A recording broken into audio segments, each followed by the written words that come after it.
தமிழகத்தின் முதல் மதுபான தொழிற்சாலை உள்பட ஏராளமான மதுபான ஆலைகள், 5 ஸ்டார் ஹோட்டல்கள், சர்க்கரை ஆலைகள், டிரான்ஸ்போர்ட், ஏற்றுமதி நிறுவனங்கள், கட்டுமான நிறுவனங்கள் என 1984ஆம் ஆண்டில் இருந்து இன்று வரை பல்வேறு தொழில்களில் கொடிகட்டி பறக்கும் MP குழுமத்தின் தலைவர் புருஷோத்தமன்.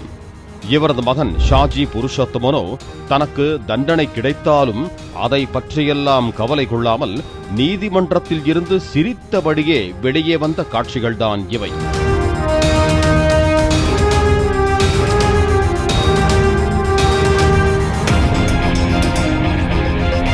கடந்த 2013ஆம் ஆண்டு மே மாதம் 22ஆம் தேதி நள்ளிரவில் சென்னை பாந்தியன் சாலையோர பிளாட்பாரத்தில் வீடில்லா ஏழை மக்கள் குடும்பத்தோடு அயர்ந்து தூங்கிக் கொண்டிருக்க மூக்கு முட்ட மது குடித்துவிட்டு நிதானம் இல்லாமல் ஷாஜி புருஷோத்தமன் அதிவேகத்தில் ஓட்டி வந்த சொகுசு கார் சாலையில் இருந்து தரிகிட்டு பிளாட்பாரத்தில் ஏறி ஓடியது.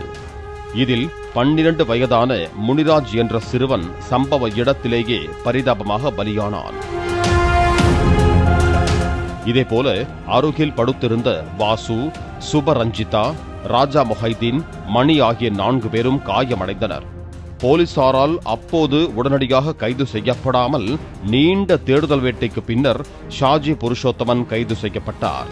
காரை அவர் ஓட்டவில்லை என்று கூறி ஷாஜி புருஷோத்தமனை இந்த வழக்கில் இருந்து தப்ப வைக்கவும் முயற்சிகள் நடந்ததாக சர்ச்சை எழுந்தது.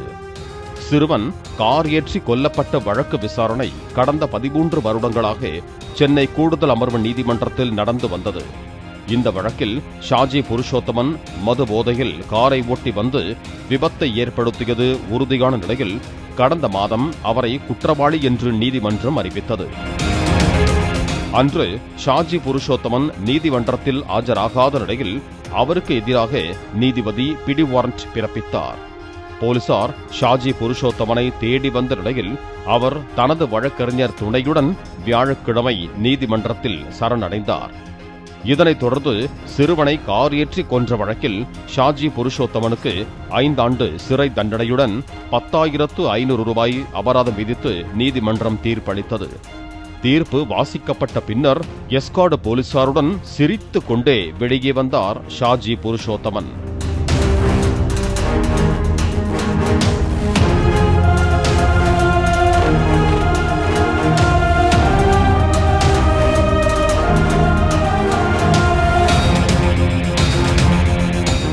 ஆரம்பம் முதலே இந்த வழக்கில் ஷாஜி புருஷோத்தமன் தரப்பு பல்வேறு யுக்திகளை கையாண்டாலும் தக்க சாட்சியங்களுடன் குற்றத்தை நிரூபித்து தண்டனை பெற்றுக் கொடுத்திருப்பதாக காவல்துறையினர் தெரிவித்தனர். பாலிமர் செய்திகளுக்காக செய்தியாளர் ஆனந்தகுமார் மற்றும் வேல்ராஜ்.